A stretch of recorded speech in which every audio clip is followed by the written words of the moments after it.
Françaises, Français, en cette fin de 2020, la France est divisée en deux camps. D'une part, les ardents partisans de la vaccination contre la Covid-19, sans faire le détail, ils sont pour la vaccination. Et d'autre part, ceux qui sont réservés, réticents, hostiles. Ça va depuis une forte hésitation jusqu'à un refus total de vaccination. La France est donc divisée dans ces deux camps et on a l'impression parfois que les réunions de famille tournent au pugilat sur un fond de soupçons de complotisme et on a l'impression d'être revenu au pire temps de l'affaire Dreyfus.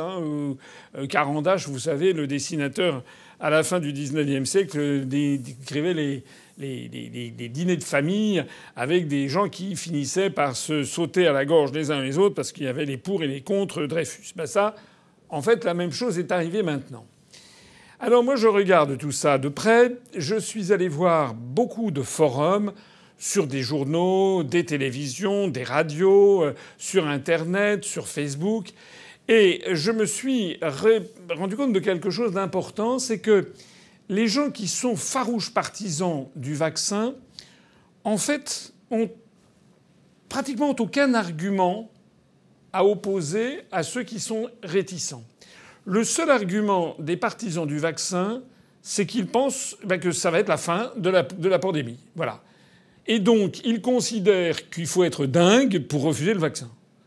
C'est-à-dire que l'idée même qu'il puisse y avoir des dangers dans les vaccins, l'idée même que ces dangers puissent être extrêmement importants par rapport aux bénéfices attendus, cette idée ne les effleure pas. En réalité, ils raisonnent dans un rétroviseur, comme on dit. Ils raisonnent en fonction de ce qu'ils ont eu au cours de leur vie, du vaccin contre le BCG, contre la variole, etc., contre le DT polio. Et ils se disent moi, on m'a vacciné, ça s'est très bien passé. Donc, en fait, ce sont des combats d'arrière-garde, ce sont des choses très anciennes, ce sont des gens qui n'ont pas confiance dans le progrès. Alors moi, je fais cette vidéo ici parce que je voudrais poser vraiment cette question. Est-ce que les gens qui raisonnent comme ça, est-ce que les gens qui disent il faut faire vacciner tout le monde, il faut interdire de pouvoir entrer dans des restaurants, des cinémas, etc., ceux qui refusent de se faire vacciner, est-ce qu'ils se rendent vraiment compte de ce qu'ils disent? Est-ce qu'ils se rendent vraiment compte que ce dont on parle là, ça n'est pas le BCG de leur enfance? Est-ce qu'ils se rendent compte que ce dont on parle là, c'est un vaccin nouveau? Et il y a eu beaucoup de vaccins nouveaux au cours des 15 dernières années, notamment des vaccins contre la grippe dont tout le monde sait qu'ils marchent mal. Mais il s'agit ici de vaccins nouveaux sur lesquels on n'a aucun recul. Et je voudrais commencer cette vidéo avec un fait absolument irréfutable.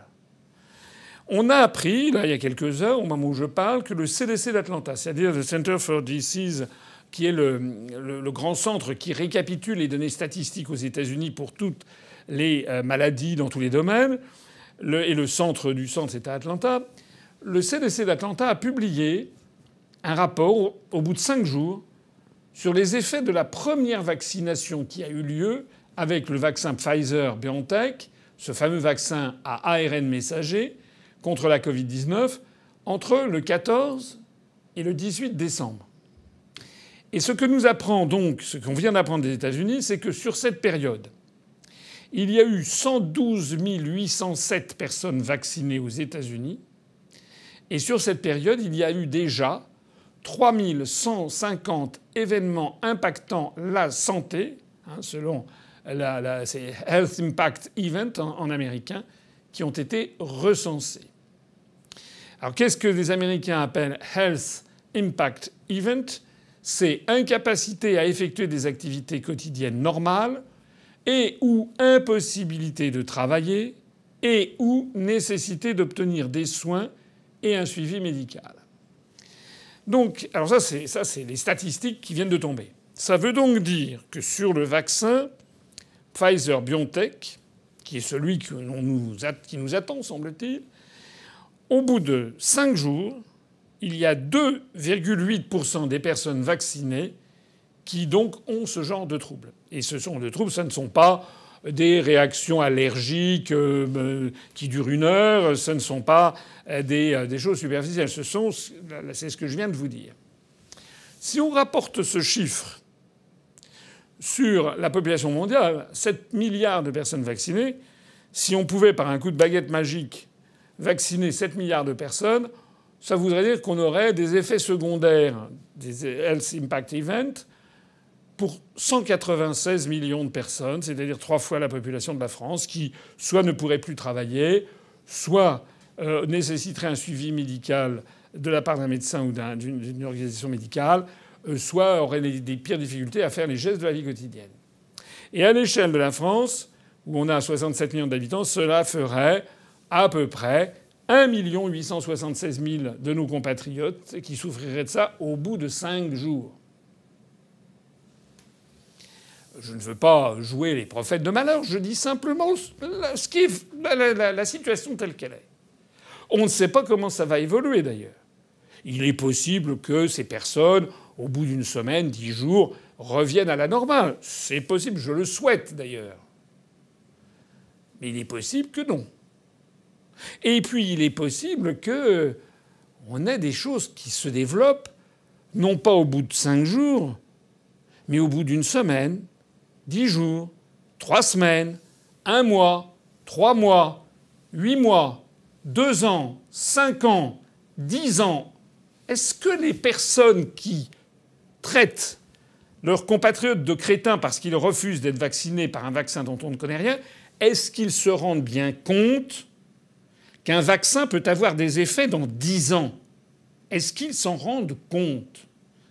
Est-ce qu'ils se rendent compte que les autorités qui leur assurent que ce vaccin ne pose pas de problème peuvent se tromper? Et d'ailleurs, comment pourraient-elles promettre quoi que ce soit sur les effets d'un vaccin dans 10 ans alors que le vaccin n'existe que depuis 1 mois?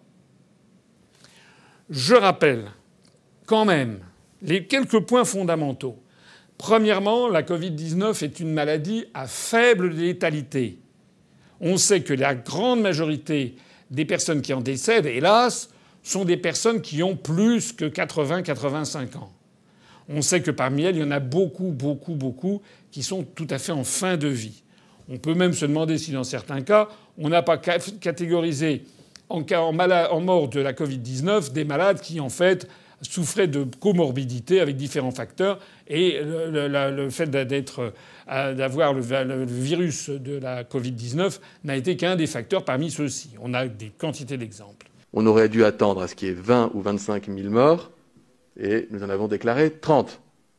Donc ça veut dire que non seulement il n'y a pas eu de mort cachée, mais que probablement qu'un certain nombre de personnes qui sont décédées porteurs du Covid ne sont pas nécessairement décédées du Covid. Bien. En tout cas, on est dans le domaine au niveau national, semble-t-il, de 0,5% de morts pour les personnes qui ont été infectées. Deuxième élément à avoir à l'esprit, ce vaccin n'empêche pas de contracter la maladie. Ça réduit la probabilité de l'attraper, semble-t-il. Mais ça n'empêche pas un seul des laboratoires n'a dit que ça empêchait d'attraper la maladie. Je me fais vacciner. Aurais-je la garantie de ne pas tomber malade? Non. Vous n'aurez pas la garantie de ne pas tomber malade. On sait que ça diminue de 90% votre risque, mais pas de 100%. Donc, c'est le deuxième point que j'invite mes compatriotes qui veulent se faire vacciner à comprendre. Ça n'est pas parce que vous serez vacciné que vous n'attraperez pas la maladie. Sans doute, vous aurez une forte probabilité de moins l'avoir. Mais ça n'est même pas sûr et certain, parce que les taux, les pourcentages, pour l'instant, sont encore très nébuleux.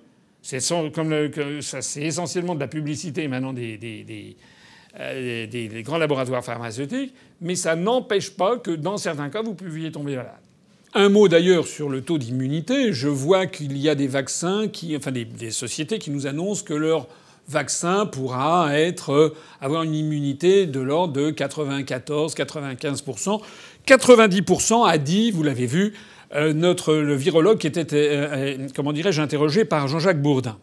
Bon, enfin, moi, j'avoue que, honnêtement, je donne un peu ballon au chat parce que je n'y comprends pas grand-chose. Parce que, actuellement, En France, mettons pour simplifier, il y a 67 millions de Français. Il y a peut-être, je sais qu'en région parisienne, on dit qu'il y a eu 24% de la population qui a été infectée. Au niveau national, on peut penser qu'il y a peut-être déjà une dizaine de pourcents, peut-être un peu plus. Mettons 8 millions de Français, 9 millions qui ont été infectés. Et il y a eu un peu plus de 50 000 morts. Donc on est dans un ratio de 0,5% de décès. Alors, moi, je ne sais pas très bien ce que signifie le 90% annoncé par les vaccins. Je ne comprends pas. Parce que si je comprends bien, il y a à peu près, mettons, pour revenir à l'exemple français, allez, je dis forfaitairement des chiffres, mettons 10 millions de personnes infectées en France. Et donc, sur ces 10 millions, je crois savoir qu'il y a une grosse majorité qui sont des porteurs asymptomatiques. Peut-être 8 millions qui vont être infectés mais qui ne voient pas passer le virus.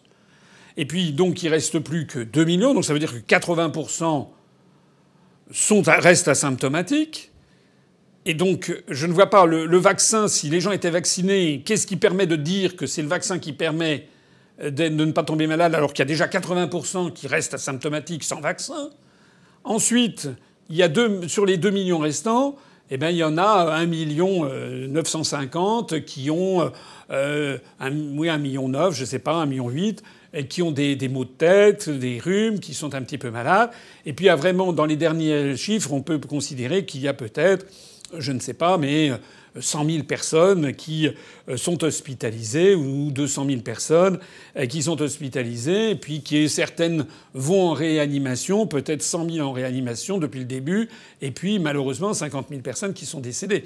Voilà. Mais je ne vois pas où le 90% ça se joue en définitive dans cette affaire. Si toutes les personnes étaient vaccinées, en quoi ça aurait modifié, par exemple, de façon substantielle, le résultat de décès final? Je ne le comprends pas très très bien, puisque si c'est 90% sur 10 millions, ben ça veut dire quand même qu'il resterait 1 million de personnes qui tomberaient malades. On ne doit pas être loin et emmener à l'hôpital. On ne doit pas être si loin de ça, de la situation actuelle. Bon, à vérifier. Troisième point. Ces vaccins à ARN messager, Pfizer-BioNTech, bientôt Moderna, ou dans un autre domaine, le vaccin de AstraZeneca, n'empêchent pas, semble-t-il, d'être contagieux. C'est-à-dire que ce n'est pas parce que vous aurez été vacciné que vous ne pouvez pas, si vous avez le virus qui vous a atteint, ne pas le transmettre aux autres. Est-ce que je pourrais, même vacciné, encore transmettre le virus ?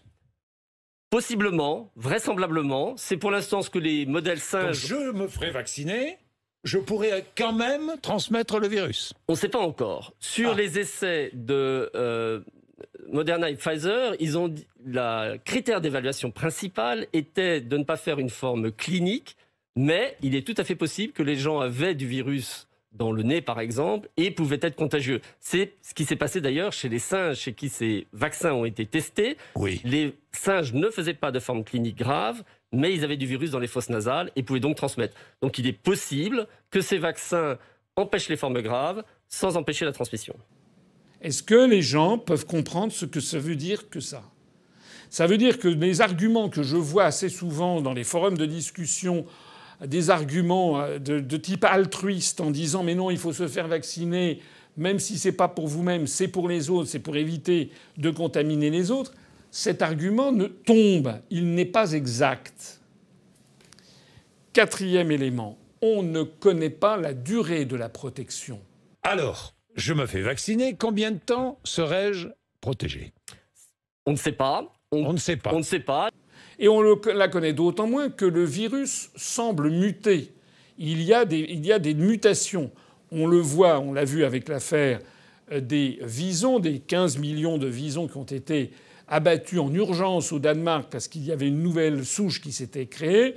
On la voit ces jours-ci au Royaume-Uni et peut-être en Afrique du Sud où de nouvelles souches sont apparues. Et on ne sait absolument pas, même s'il y a des médecins qui vous ont dit aussitôt non, ça couvre la nouvelle souche. La nouvelle souche, on la connaît à peine. Et on vous assure que des vaccins qui ont commencé à être administrés il y a 4 jours couvriraient cette nouvelle souche que l'on découvre. Il faut quand même arrêter d'être crédule et de répéter sans réfléchir ce que l'on entend à la télé ou à la radio. Et puis même si c'était efficace sur d'autres souches, on ne sait pas quelle est la durée d'un vaccin. Tous les vaccins ont des durées limitées. Le vaccin contre le choléra, par exemple, avait une durée de 6 mois. D'autres, sur la variole, c'était une durée de 5 ans. Donc là, on ne sait pas. 5e élément. Les vaccins à ARN messager sont les plus chers. Et ce sont eux qui bénéficient d'une promotion incroyable du gouvernement. Alors qu'il existe des vaccins de formation traditionnelle à partir du virus désactivé, et notamment les vaccins russes et chinois, qui sont totalement absents du débat public. Est-ce que l'on peut avoir en France un débat public entre les partisans du vaccin Pfizer-BioNTech, du vaccin Moderna, du vaccin AstraZeneca, du vaccin russe Sputnik V ou du vaccin chinois? Est-ce que l'on peut avoir ça? Est-ce que l'on peut expliquer aux Français quels sont les avantages et les inconvénients des uns et des autres, et notamment le recul que l'on peut avoir sur les vaccins qui sont faits par la Russie et par la Chine, puisque ce sont des vaccins de fabrication, de conception traditionnelle, alors que les vaccins à ARN, c'est la première fois qu'on en fait. 6e point.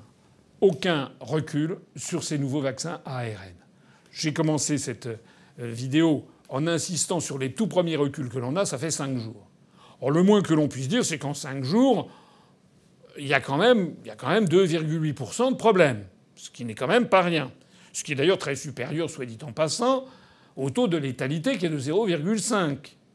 Alors, on va voir la suite des événements. Il vaut mieux évidemment avoir des problèmes, ne pas être en forme pendant quelques semaines et puis ne pas mourir si le vaccin protège. Mais est-ce que le vaccin protège? On n'en sait rien en définitive. Ce sont des suppositions sur des échantillons que nous présentent les laboratoires pharmaceutiques qui les vendent. Et moi, on n'en sait rien. Je voudrais, à cet égard, attirer l'attention de mes compatriotes qui ne jurent que par la vaccination, qui considèrent que ceux qui sont réticents sont au mieux des demeurés, des crétins, des nostalgiques, pour ne pas dire des complotistes, conspirationnistes, puisqu'en France, si vous n'êtes pas d'accord avec la parole gouvernementale relayée par les médias, c'est que vous êtes banni, vous êtes frappé, comme c'est du temps de la papauté triomphante à la période baroque, on est frappé d'excommunication. Voilà, on a le pape médiatique et gouvernemental qui fulmine une excommunication contre quiconque se pose des questions. Eh bien, à tous ceux qui sont favorables à ce vaccin de Pfizer-BioNTech et qui se disent mais il y a toutes les garanties, etc., je voudrais leur rappeler, parce qu'ils l'ont peut-être oublié, ou peut-être qu'ils ne l'ont jamais su, parce que ça n'a quand même pas fait la une des grands journaux, l'exemple d'un vaccin finalement assez récent, qui est le vaccin H1N1, le vaccin contre la grippe H1N1. Or, je signale que ce vaccin, lancé en 2009, qui avait obtenu toutes les bénédictions nécessaires, l'autorisation de mise sur le marché, l'autorité de la santé, l'autorité européenne de santé, tout le monde s'y était mis, et donc on considérait déjà que les gens qui ne pouvaient pas se faire vacciner étaient des abrutis. Eh bien, ce vaccin a été retiré, car problématique, et tous les centres de vaccination ont finalement été fermés précipitamment en janvier 2010. Pourquoi? Il y a eu au total en France 5 360 000 personnes vaccinées, dont 563 000 seulement qui ont reçu la seconde injection. Ça veut donc dire que 5 600 000 ont eu la première injection et 563 000 de ces 5 600 000 a eu la deuxième injection. Au total, ça veut donc dire qu'il y a eu un peu moins de 6 millions de doses qui ont été utilisées. Le coût pour la France a été de 668 millions d'euros, ce qui n'est pas rien. Quand on songe qu'il n'y a que 563 000 personnes qui ont obtenu les 2 doses, qu'on a fait le vaccin global, on s'aperçoit que ça revient à plus de 1 000 € par personne vaccinée. Hein, ça aurait coûté moins cher pour l'État de donner 1 000 € à chaque personne vaccinée plutôt que de les vacciner avec les 2 doses. Bien. Mais ce qu'il faut savoir, c'est que ce vaccin a provoqué des cas de narcolepsie, c'est-à-dire de personnes qui, à tout moment de la journée, s'effondrent dans le sommeil. Et c'est irrésistible, et c'est une maladie. Ou des cas corrélés de cataplexie, c'est-à-dire d'un seul coup, les gens deviennent comme des chiffres molles, ils n'ont plus de tonus dans les muscles. Et sans parler d'un syndrome qu'on appelle un syndrome neurologique qui est moins fréquent, le syndrome de Guillain-Barré. Et tout ceci a commencé quand ? Ça n'a pas commencé dans les 3 jours suivant la vaccination. Ça n'a pas commencé dans les 2 semaines suivant la vaccination. Ça a commencé plusieurs mois. On a des exemples de telle ou telle personne, souvent des jeunes d'ailleurs, entre 5 et 19 ans, des lycéens, des étudiants, des étudiantes, qui ont été vaccinés contre le H1N1. Et puis, 3, 4, 6 mois après, ça prouve qu'il y a du temps, qui se sont mis à être victimes de narcolepsie. Il a fallu attendre 2 ans, 2 ans, pour que soit établi officiellement, je dis bien officiellement, ça fait un scandale en Suède notamment, mais en France aussi, il soit établi, donc à partir de 2011, 2012, 2013, qu'il y avait un lien entre la vaccination et ces maladies qui sont quasiment incurables de narcolepsie. Personne ne les conteste. On a des cas d'ailleurs, il y a un cas dont parlait Libération il y a quelques jours d'ailleurs, d'une jeune femme qui s'est fait vacciner en 2009, qui a commencé à souffrir de narcolepsie, donc de passage de sommeil en pleine journée, pendant ses cours ou au travail, ce qui est extrêmement handicapant pour la suite des événements, pour sa vie même, pour son travail. Elle a commencé à souffrir de cela au bout de 6 mois. Il lui a fallu attendre 2 ans à partir de 2011-2012 pour que ce soit officiellement reconnu comme une conséquence de la vaccination. Et il a fallu attendre, je crois, 2016 pour que l'État soit condamné à l'indemniser pour cette vaccination. Sachant d'ailleurs que les laboratoires pharmaceutiques avaient évidemment mis de côté, s'étaient débarrassés de leurs responsabilités en refilant ça à l'État. Je résume donc, il y a eu 5 600 000 personnes qui ont reçu au moins une dose, 563 000 qui ont reçu les 2 doses, et il y a eu, à l'heure actuelle, 200 cas environ en France de personnes qui souffrent de narcolepsie et de cataplexie, et quasiment à vie. Je rappelle qu'il y a eu en France 323 morts de la grippe H1N1. Je rappelle enfin que les enfants entre 5 et 19 ans ont 13 fois plus de risques, 13 fois plus de risques de développer une narcolepsie après avoir été vaccinés par H1N1 que s'ils n'ont pas été vaccinés. 200 personnes qui souffrent à vie de narcolepsie et de cataplexie, et 323 morts. Vous voyez donc qu'il y a eu d'ailleurs au passage donc des morts de cette maladie, sans doute peut-être qu'ils n'avaient pas été vaccinés, peut-être que le vaccin était efficace, mais on voit quand même qu'il y a un véritable problème. Parce que s'il y a eu 323 morts sur l'ensemble de la société française avec 65 millions d'habitants, et que sur les seulement 5 600 000 personnes qui ont reçu une dose et les 560 000 qui ont reçu les 2 doses, vous avez 200 personnes qui sont handicapées à vie, eh bien le bilan du vaccin pose véritablement problème. Un rapport d'enquête du Sénat, présidé par l'ancien ministre François Autain, a été rendu public d'ailleurs le 29 juillet 2010. Ce rapport est assez critique, même très critique, et il a mis en lumière, c'était il y a 10 ans, il a cité nommément le poids des lobbies pharmaceutiques ainsi que l'acceptation par les décideurs politiques et administratifs de contrats commerciaux beaucoup trop contraignants. Ça, c'est le cas du vaccin H1N1. Revenons maintenant au vaccin Pfizer-BioNTech sur la Covid-19. Qui peux t'assurer aujourd'hui que dans 2 ans, on ne va pas avoir des cas, des centaines de cas, des milliers de cas peut-être, comme celui de H1N1, qui vont se déclarer. Narcolepsie, cataplexie, mais peut-être beaucoup plus grave. Puisque, je le rappelle, et ça c'est quelque chose, semble-t-il, que les partisans du vaccin n'arrivent pas à comprendre, je rappelle que c'est la première fois au monde que l'on va balancer dans les organismes humains, à des centaines de millions de personnes, des vaccins qui sont faits selon une technologie dite de l'ARN messager. Alors, je ne vais pas ici entrer dans un détail trop précis, d'autant plus que je ne suis pas un spécialiste. Mais je me documente. Et je vois qu'il y a deux écoles très différentes. Il y a une école qui est représentée notamment par le professeur Montagnier, Luc Montagnier, qui a quand même été prix Nobel de médecine en 2008, médaille d'argent du CNRS, qui a eu plusieurs prix internationaux pour la recherche médicale fondamentale et appliquée, qui est docteur honoris causa de très nombreuses académies dans le monde. Alors il est de bon ton dans les médias mainstream de laisser entendre qu'il est complètement gâteux. Bon, moi je l'ai vu sur France Soir TV, ce monsieur n'est pas du tout gâteux. Ce qu'il dit est extrêmement sensé. On l'a brocardé parce qu'il a dit qu'il y avait dans la Covid-19, dans le virus en question, des éléments du génome, comment dirais-je, de 2 virus, du virus du sida, du HIV, et également du virus de la malaria.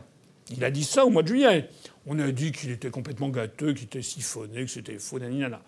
Sauf que ça ressort. J'ai eu l'occasion déjà de me parler ici de ce dossier qui avait été établi par le CNRS qui dit qu'il y a un vrai problème sur le Covid-19. Parce que lorsqu'on séquence ce virus, il y a des choses qui sont impossibles statistiquement à avoir naturellement.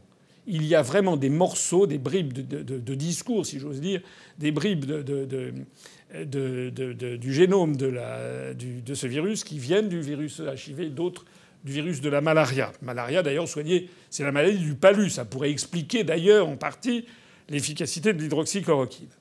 En attendant, voilà, vous avez le professeur Montagnier, vous avez le professeur Raoult qui met en garde contre des vaccins beaucoup trop rapides. Et quand on met en garde contre un vaccin, ça ne veut pas dire on interdit de vacciner. C'est simplement une mise en garde. C'est du pur bon sens. Le professeur Perron, etc., toutes ces personnalités qui sont poursuivies, pas le professeur Montagnier, parce que l'Ordre national des médecins n'ose quand même pas poursuivre pour charlatanisme un prix Nobel de médecine, mais les autres sont poursuivis par l'Ordre national des médecins au motif que ce seraient des charlatans. Bon. D'ailleurs, ce sont des gens qui n'ont même pas souvent le diplôme de professeur de médecine qui attaquent des sommités médicales mondiales en disant que ce sont des charlatans. C'est quand même, passez-moi la rigolade. Je vois d'ailleurs que le président de l'Ordre national des médecins, c'est un médecin généraliste. Très bien, j'ai beaucoup de respect pour les médecins généralistes. Enfin, il n'a quand même pas les compétences des infectiologues, des virologues et des immunologues dont on parle sur ces questions très précises.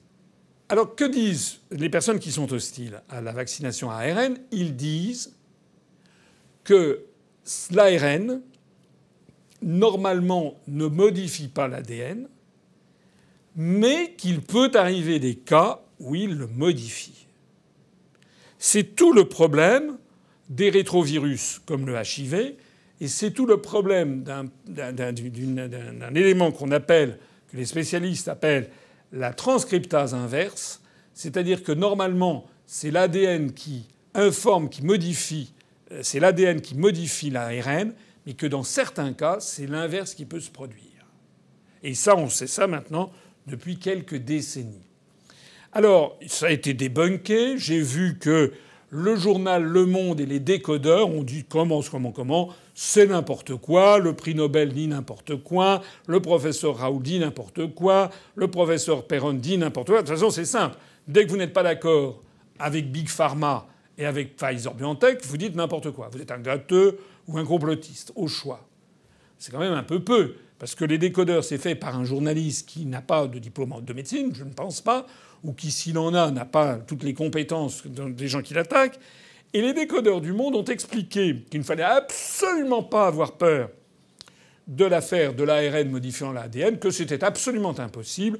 Et d'ailleurs, ils ont interrogé un type, un médecin, qui a dit non, c'est impossible. Ah bon, très bien. Oui, il y a des médecins, c'est vrai, il y a un médecin qui dit que ça n'est pas possible. Très bien. Pfizer-BioNTech dit que ça n'est pas possible. Très bien. Mais il y a des sommités médicales qui disent que c'est possible. Il y a, je voyais sur François un autre spécialiste de biologie moléculaire qui disait, contrairement aux débunkages qui ont été faits, les débunkages sont faux s'il y a un risque qui est prouvé depuis maintenant des décennies que l'ARN puisse rétroagir sur l'ADN. Et si l'ARN rétroagit sur l'ADN, c'est un cataclysme potentiel. Ça veut dire que potentiellement, l'ADN des gens qui auront été vaccinés pourront être modifiés. Et donc, éventuellement, le patrimoine génétique qu'ils transmettront à leurs enfants. Et donc, éventuellement, des risques que l'on ne peut même pas imaginer, y compris des risques de stérilité. Alors moi, dans tout ça, je suis beaucoup plus prudent que les décodeurs du monde, mais je dis je ne sais pas. Ça me paraît de bon sens. Je ne sais pas qui a raison. Il faut qu'on attende. Et il y a un grand dicton en France, depuis très longtemps, qui dit « dans le doute, abstiens-toi ». Eh bien, c'est... Voilà. Comme on ne sait pas encore si ce vaccin à ARN messager pourra ou non modifier, par un phénomène de transcriptase inverse, l'ADN, si l'on voit qu'il y a des médecins qui assurent que c'est absolument impossible, mais que vous en avez d'autres qui disent que c'est tout à fait possible et imaginable, eh bien, face à ce débat qui n'est pas retranché, normalement, le rôle fondamental d'un État, c'est de ne pas mettre en danger la vie de ses concitoyens. Primum non nocere. D'abord, ne pas nuire. C'est l'un des principes fondamentaux de la médecine depuis Hippocrate. D'abord, il ne faut pas nuire aux patients. Alors je terminerai en rappelant ici que par ailleurs, Pfizer-BioNTech n'est quand même pas un enfant de cœur. Faut pas non plus exagérer. C'est un laboratoire qui a été condamné à plusieurs millions de dollars aux États-Unis pour publicité mensongère sur des vaccins. Je rappelle également que le PDG de Pfizer-BioNTech, à peine a-t-il annoncé que le vaccin était prêt, qu'il en a profité pour se débarrasser d'un nombre significatif des actions qu'il possédait pour les vendre d'un seul coup au plus cher, puisque le cours de l'action du laboratoire a explosé en l'espace de 48 heures pour devenir très élevé. Donc il a fait des profits énormes. C'est contraire à la déontologie.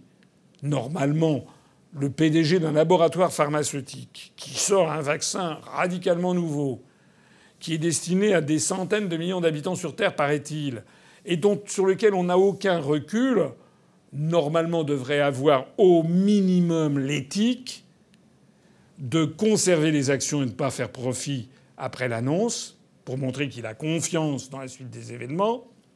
Et au minimum, il devrait avoir la deuxième éthique qui consiste à être le premier à se faire vacciner devant le monde entier. Or, le PDG de Pfizer-BioNTech a annoncé qu'il ne se ferait pas vacciner dans l'immédiat. Voilà. Et ceci, il a ressorti le même argument honteux, où on prend les Français pour des imbéciles. Le même argument que celui de Macron, de Castex et de tous nos ministres. Mme Schiappa qui a dit qu'elle se fera vacciner quand le vaccin sera sûr. Macron et Castex ont dit non, ils se feront vacciner, mais pas tout de suite, parce qu'ils ne voudraient pas que ça passe comme étant un passe-droit. Et il faut donc d'abord en faire bénéficier les personnes âgées vivant dans les EHPAD. C'est vraiment se moquer du monde. La France a acheté 300 millions... Non, l'Union européenne, pardon, a acheté 300 millions de doses de ce vaccin Pfizer-BioNTech. La France en attend certainement plusieurs, 1 ou 2 ou 3 millions à partir de la fin décembre. On va pas me dire que comme il y a 46 ministres au gouvernement, on pouvait pas distraire une centaine de doses sur les 2 millions que la France va recevoir pour que le gouvernement montre l'exemple. Non. Si le gouvernement, si M. Macron, si M. Castex, si Mme Schiappa, si d'ailleurs le président de Pfizer lui-même ne commence pas en premier à se faire vacciner, c'est qu'il y a un loup dans le placard. Voilà ce que je voulais vous dire. Et j'aimerais vraiment, et ça c'est vraiment quelque chose qui me tient à cœur, j'aimerais vraiment que les personnes que je vois sur Internet en train d'expliquer que ceux qui ont des réticences à se faire vacciner, que ces personnes-là, dont je fais partie, nous serions des crétins, qu'il faut absolument se faire vacciner et prendre des mesures drastiques, faire comme d'ailleurs la loi prévue par Castex le prévoit, c'est-à-dire de retirer toute vie sociale aux gens qui ne se feraient pas vacciner. À ceux-là, je m'adresse et je leur dis regardez-vous dans la glace, écoutez mes arguments et réfléchissez en vous-même.